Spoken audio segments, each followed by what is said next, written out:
काफी सब्र से जिनका इंतजार हो रहा था, ऐसे सोशल सामाजिक गुरु जिनका आवाज सुनकर सबकी धड़कनें तेज हो जाती है, रोंगटे खड़े हो जाते हैं। सभी युवा दिलों की धड़कन, सभी यूथ के मार्गदर्शक, सामाजिक गुरु, आप भंवर दादा परमार को मैं ससम्मान मंच पर आमंत्रित करता हूं। आप तालियों के गड़गड़ाहट से दादा का स्वागत, सम्मान, अभिनंदन करें।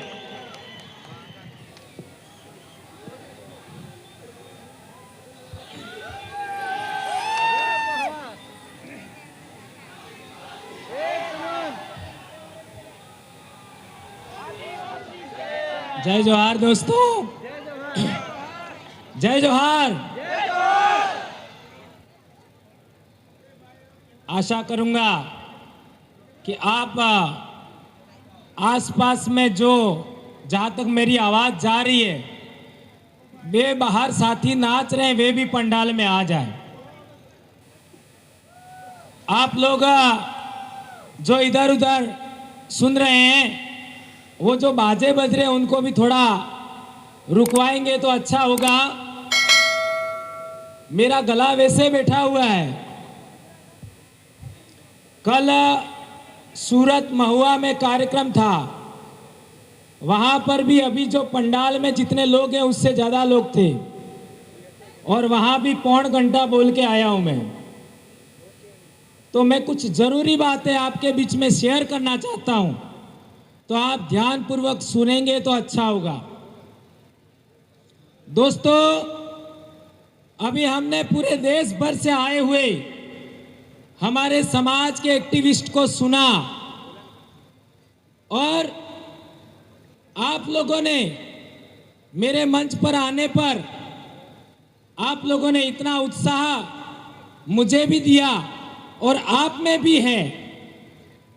उसके पीछे आप क्या समझते हैं वो मुझे नहीं पता, लेकिन मैं ये समझता हूं कि मैं हमेशा सच किसी भी सूरत में पूरी ताकत के साथ में बोलने की हिम्मत करता हूं। यह मेरी ताकत है, और यह मेरी आदत एक शिक्षक होने के नाते है। शिक्षक वह होता है जो सच बोलता है, और यदि शिक्षक होने के नाते मैंने मेरे समाज की आवश्यकताओं, मेरे समाज की समस्याओं पर नहीं बोला तो मैं भी किसी काम का नहीं हूं। अभी हम लोगों ने बहुत सारी समस्याएं सुनी, तो हर बार चूंकि मैं एक बात बोलता हूं कि समस्या तो हम बार बार बोलते रहते हैं, समाधान क्या?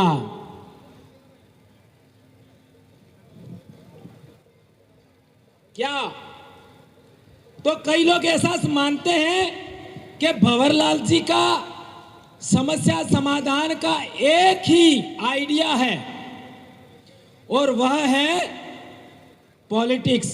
ऐसा कई लोग मानते हैं, लेकिन मैं उन लोगों को अधूरा मानता हूं।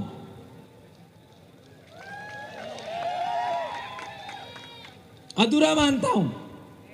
एक बार भंवरलाल परमार को पूरा पढ़ लीजिए, ज्यादा बेहतर होगा। हम लोग हमारी वैचारिकी में बेशक इतिहास सबसे पहले है, लेकिन जो बातें हमने सुबह से यहां तक सुनी, ये सभी बातें यदि विधानमंडल में अर्थात विधानसभा और लोकसभा में हुई होती तो क्या हसदेव होता? क्या केवड़िया होता? क्या आज हमारे सातपुड़ा में डैम बनाए जा रहे हैं, उनका रुकावट होता कि नहीं होता? तो बोल क्यों नहीं रहे? जो हमने 47 एमएलए एमपी भेजे, 47 एमपी, वो मुंह लेके गए कि नहीं गए? कौन कह रहा है मुंह लेके गए हैं? आपका जितने भी आप लोगों ने 47 एमपी भेजे, क्या वे लोग मुंह लेके गए क्या? यदि मुंह लेके गए होते तो केवड़िया पर बोलते। क्या बोले? क्या नहीं बोले तो मुंह कहां था? है? और हसदेव पर कितने एमएलए बोले? 487 एमएलए पूरे देश में, 47 सांसद है। हसदेव पर कौन बोला? नाम गिनाओ। कई लोगों को गुमान था कि हमारी राज्यपाल है, वो भी हमारी सुनती है। तो मणिपुर का राज्यपाल कौन था? कौन था? आदिवासी। क्या बोली? कौन कह रहा है कुछ नहीं बोली? है? बोली होती तो अभी हिंसा रुक जाती। क्या सही कह रहा हूं, गलत कह रहा हूं? मैं बहुत बड़ी समस्या आपके सामने रख रहा हूं। मैं किसी एमएलए का विरोधी नहीं हूं, किसी एमपी का विरोधी नहीं हूं, किसी राज्यपाल का विरोधी नहीं हूं। अभी आप देख लो, कई लोगों को तो शरीर के अंदर रोमांच पैदा हो रहा था, रोमांच, कि हमारी राष्ट्रपति बन गई, हमारा बहुत कुछ हो जाएगा। कुछ हुआ क्या? नहीं हुआ। तो क्या हम लोग इस जाजम से 47 सांसद पहुंचा देंगे, 487 विधायक पहुंचा देंगे, तो क्या हमारी समस्या का समाधान होगा? आप होगा ऐसा कहते हो, लेकिन मैं ना कह रहा हूं, नहीं होगा। क्यों नहीं होगा? यह बात समझनी है, और यह बात नहीं समझी तो इतने सारे लोगों ने अभी तक बोला, उसका कोई मतलब नहीं है, कोई मतलब नहीं है। हमारे देश में हम राजनीतिक गुलाम हैं, यह है समस्या। हमारे देश में हम राजनीतिक गुलाम हैं,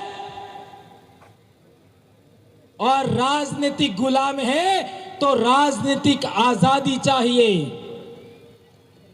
कौन कौन चाहता है राजनीतिक आजादी?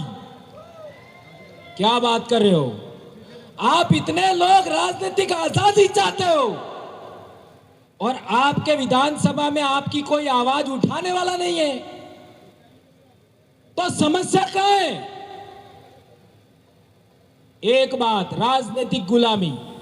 कई लोग कहेंगे कि यह बात आपने गलत बोला, तो मैं कहना चाहता हूं कि आपके 47 सांसद और 487 विधायक क्या आपने चुन करके भेजे?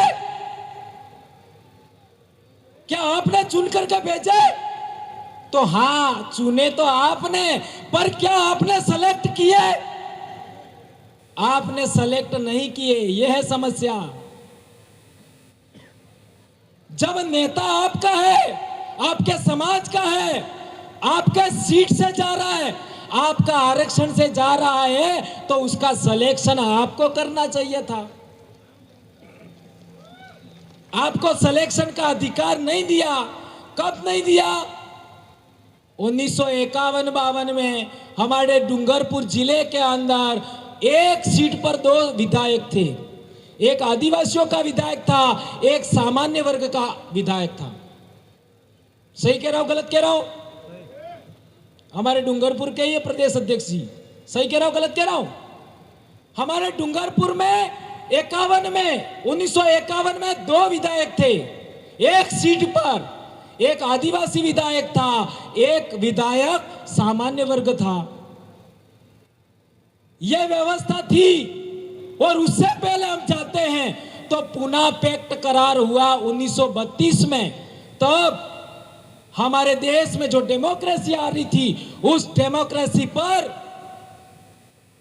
यह तय किया था कि जो SC ST लोग हैं, OBC लोग हैं, जो पिछड़े लोग हैं, वो 2 वोट देंगे। 1 वोट अपने जनप्रतिनिधि को देंगे और एक अपने इलाके में रहने वाले सामान्य वर्ग के जनप्रतिनिधि को वोट देंगे। तो यदि कोई सामान्य वर्ग का व्यक्ति हमारे पास वोट लेने के लिए आता तो हम कहते तुम हमारे साथ छुआछूत कर रहे हो, हम तुमको नहीं देंगे। तो वो हाथ जोड़ी करता, आगे से मैं छुआछूत नहीं करूंगा। हम कहते कि तुम हमारे जंगल छीन रहे हो, पहाड़ छीन रहे हो, हमारी नदियों का पानी तुम खराब कर रहे हो, जैसे ये दमन गंगा का हुआ। तो हम कह सकते थे कि हम तुमको वोट नहीं देंगे। तो वो कहता कि आगे से मैं ऐसा ख्याल नहीं करूंगा। और दूसरा, हमारा आदमी हमारे बलबूते जाता तो वो हमारी आवाज वहां धड़ल्ले से बोल सकता था, कोई रोकने वाला नहीं था।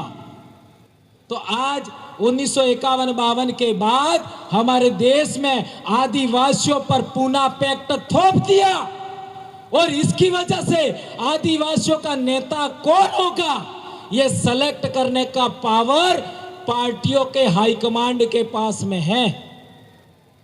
यह है समस्या। और पार्टियों का हाईकमांड में कितने आदिवासी है? कितने? एक भी नहीं है। क्या बात कर रहे हो? यहां तो गांव से लगा करके गली गली तक नेता ही नेता है। तो वो क्या नौकर चाकर है क्या? क्यों नहीं है हाईकमांड में? यह है बड़ी समस्या।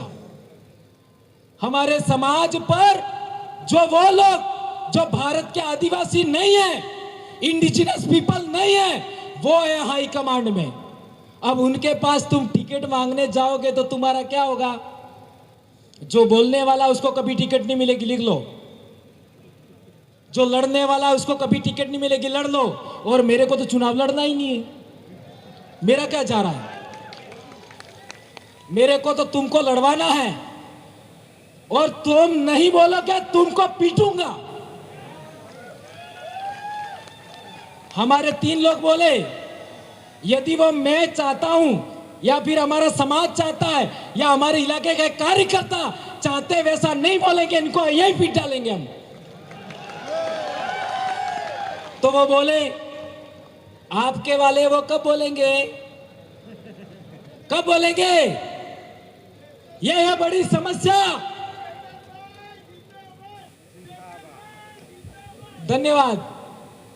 यह मैं कहना चाहता हूं कि जो लोग, जिन लोगों को बोलना चाहिए वो गूंगे हैं, जिनको सुनना चाहिए वो गूंगे बहरे हैं। और जी धन्यवाद, बहुत अच्छी बात है।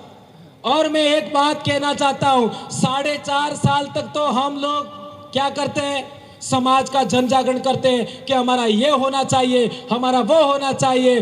और अंतिम 6 महीने में हम लोग गांधी जी के 3 बंदर बन जाते हैं। नहीं सुनूंगा, नहीं बोलूंगा और नहीं देखूंगा। बनते कि नहीं बनते? खुला मैदान छोड़ देते हैं। तो हंसदेव उजाड़ा गया वो कानून कहां बना? कहां बना?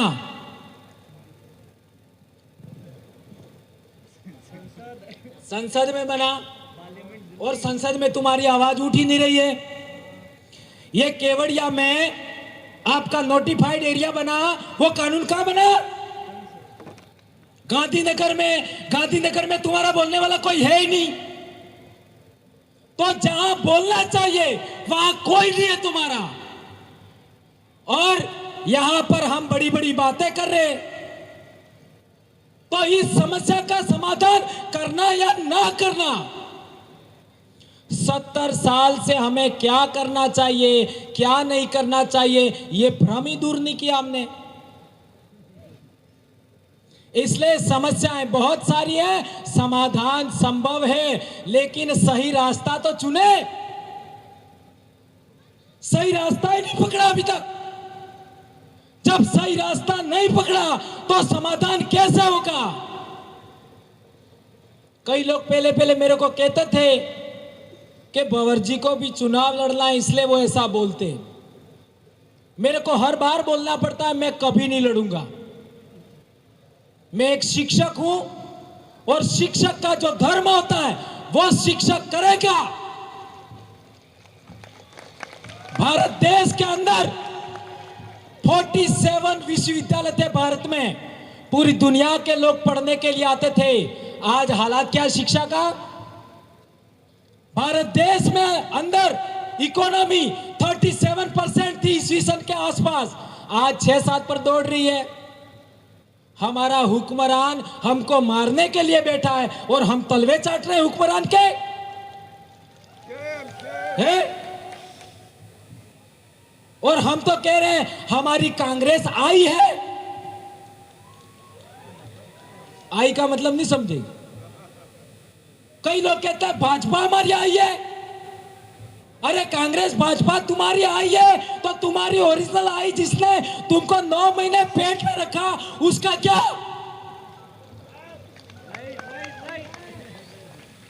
और मैं भंवरलाल परमार, मेरी मां ने मेरे को पैदा किया तो मेरी मां को भी किसी मां ने पैदा किया, मेरी मां की मां को भी किसी ने पैदा किया। लाखों पीढ़ियों की माओं को इस भारत भूमि ने पेट भरने के लिए अन्न दिया, पानी दिया, हवा दिया, जलवायु अच्छा दिया, मकान दिया। उन लाखों माओं के लिए क्या तुम्हारी वो मां बन गई राजनीतिक पार्टियां? तो लाखों माएं जिन्होंने इस भारत भूमि पर पैदा होकर के तुम्हारे डीएनए को यहां तक लाई है, उनका क्या? इसलिए मैं आदिवासी डीएनए के अलावा किसी दूसरे की बात नहीं मानता। और मैं सिद्ध करना चाहता हूं, चैलेंज है मेरा खुला, कि आदिवासियों से बेहतर भारत में कोई पैदा हुआ है तो मेरे से बहस करो। आ जाओ, आ जाओ। भारत देश के अंदर आदिवासियों से कोई बेहतर आदमी पैदा हुआ है, कोई बेहतर महिला पैदा हुई है, मेरे से बहस कर लीजिए। चलो, मैं चैलेंज करता हूं, कोई पैदा नहीं हुआ, आदिवासी से बेहतर कोई नहीं है। इसलिए गैर आदिवासियों की तरफदारी बंद करो, गैर आदिवासियों के दाखले देने बंद करो। आदिवासी अहिंसक कौम है, आदिवासी हिंसक कौम नहीं है। और अहिंसक कौम है, शांतिपूर्ण सहअस्तित्व को मानता है, लोकतांत्रिक व्यवस्था को मानता है, गणतांत्रिक सामुदायिक व्यवस्था को मानता है। इसलिए रजवाड़े काल में समतल जमीन हमसे छीन गई, हम जंगल पहाड़ों में आना पड़ा। सोचो, रजवाड़ों के काल में समतल जमीन छीन लिया, शक्ति के बलबूते पर, सत्ता के बलबूते पर, और हम पहाड़ों में आ गए, जंगल में आ गए। और 75 साल के लोकतंत्र में अब पहाड़ छीन रहे हैं, जंगल छीन रहे हैं। कहां जाएं? अब कहां जाएं? मंगल ग्रह पर जाएं क्या? और कई हमारे भगत लोग तो सोचते हैं इस जिंदगी में तो कुछ नहीं हुआ साला, मरने के बाद जो जिंदगी है स्वर्ग वाली वो ठीक रहेगा। यानी कुछ भी हो गया चलो चलेगा, लेकिन स्वर्ग मिल जाए। और मैं हमारे इलाके में बोलता हूं, ऐसे जो भगत अंधभक्त लोग हैं ना, जिनका दिमाग का कचरा हो गया है, वो क्या सोचते हैं, मेरी पत्नी नहीं जाए तो भी चलेगा लेकिन मैं स्वर्ग में जाना चाहिए। अरे तुम्हारा स्वर्ग यही है। आदिवासियों को पानी बहता है उसको स्वर्ग लगता है, आदिवासियों को। आदिवासियों को जंगल स्वर्ग जैसा लगता है, आदिवासियों को पहाड़ स्वर्ग जैसे लगते हैं। और आदिवासियों के बीच में रह करके जो जिंदगी है वो कहीं पर भी नहीं है, कहीं पर भी नहीं है। और इसलिए मैंने फैसला किया कि मैं कल मर जाऊं तो भी चिंता नहीं है, सच जरूर बोलूंगा। आज नौकरी छीन जाए कोई चिंता नहीं, सच जरूर बोलूंगा। अब मेरा सवाल है कि सोशल मीडिया के माध्यम से बाद में भी लोग सुनेंगे, आज आप भी सुन रहे हो और लोग दूसरे सुनेंगे। क्या एक ही प्रश्न वापस दोहरा रहा हूं, क्या हमारे अंदर से निकले हुए लोग जो अच्छा बोलना चाहते हैं, अच्छा जानकारी रखना जानते हैं और हमारी कलेक्टिव वॉइस यानी आदिवासियों की कलेक्टिव वॉइस विधानसभा और लोकसभा में जानी चाहिए कि नहीं जानी चाहिए? जानी चाहिए। तो उसका हमारे पास क्या फार्मूला है? क्या फार्मूला है? हमने राजस्थान में एक मॉडल बनाया। क्या मॉडल बनाया? Top model. नहीं, बाप बनाओ चाहे कितनी भी पार्टियां बना लो, उससे भी कोई फर्क नहीं पड़ेगा। बनाने वाला मैं ही हूं, लेकिन ऐसा बोलता हूं।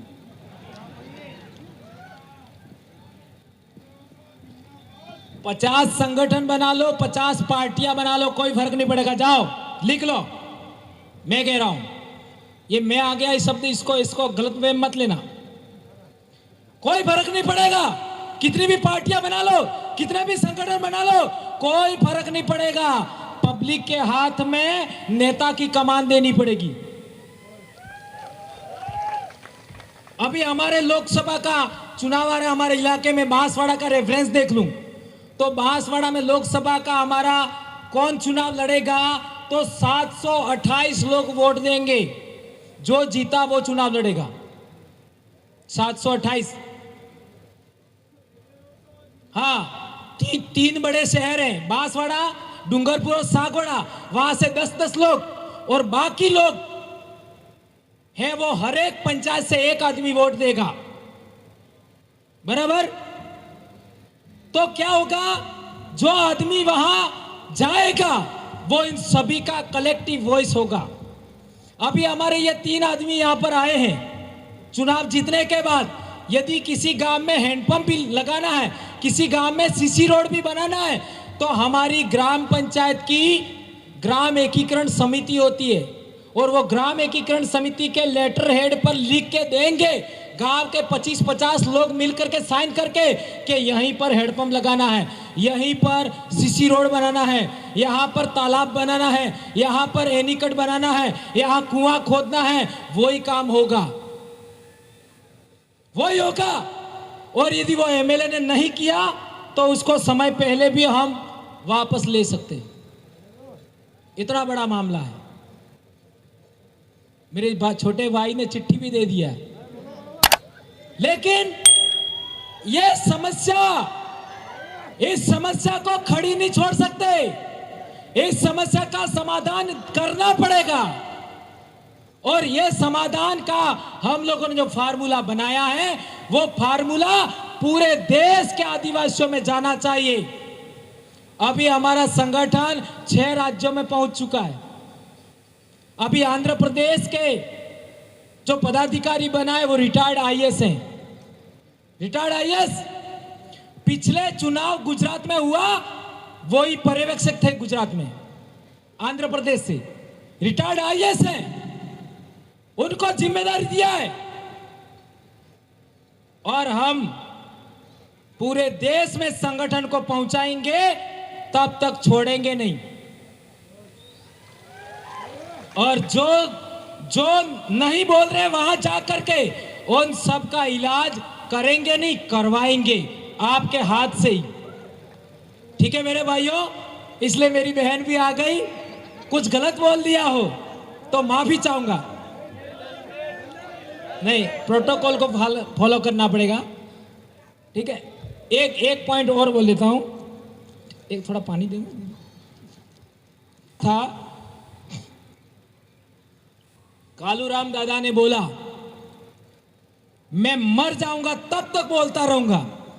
तो मैं कालूराम दादा को कहना चाहता हूं, भंवरलाल परमार आज से आपका गोद लिया हुआ बैठा हुआ है, आपकी चिंता करने की जरूरत नहीं। आपका गोद लिया हुआ बेटा है। यदि आपको आदिवासी एकता परिषद को लगता है कि मेरे में कोई कमी खामी है, सुधार करिए, ये आपकी जिम्मेदारी है। मेरे में कोई कमी खामी है, आपकी जिम्मेदारी है, आप इसको ठीक करिए। आप मेरे भगवान हैं, आप मेरे टीचर हैं। मेरे को जितना पता है बोलूंगा, लेकिन आंख मूंद के आपकी बात नहीं मानूंगा। मेरे से बहस करनी पड़ेगी, और आज तक मेरे से बहस में कोई जीता भी नहीं है। एक और इंपॉर्टेंट बात, अभी हम लोग क्या करें क्या नहीं करें, और कई लोगों को लगता है ये मत करो ये करो, सुबह से सुन रहे हैं ये करो ये मत करो। अरे यार, इतना कंफ्यूज कर दिया। एक समस्या का समाधान तो बताओ कि वो बोल नहीं रहे, उसका क्या? यस, 47 सांसद और 487 एमएलए नहीं बोलते, उनका क्या? उनका इलाज सबसे पहले करो, फिर समस्या अपने आप समाधान हो जाएगा। इतनी बात कहना चाहता हूं मैं। और आगे से अब मैं कभी पॉलिटिकल विषय को उठाऊंगा नहीं। आज जो बोलना है बोल दिया मैंने। अब मैं कल्चर पर और हिस्ट्री पर बोलूंगा आने वाले समय में, और वो भी आप समय दोगे तो, मेरी मर्जी से नहीं बोलूंगा। धन्यवाद। जय जोहार वारू दादा, जय आदिवासी, जय जोहार, जय भील प्रदेश। और हम आदिवासियों का, पश्चिमी भारत के आदिवासियों का राज्य बनना चाहिए। क्या भील प्रदेश बनना चाहिए? चलो एक नारा हो जाए, जय भील प्रदेश, जय भील प्रदेश। धन्यवाद। Thank you. बहुत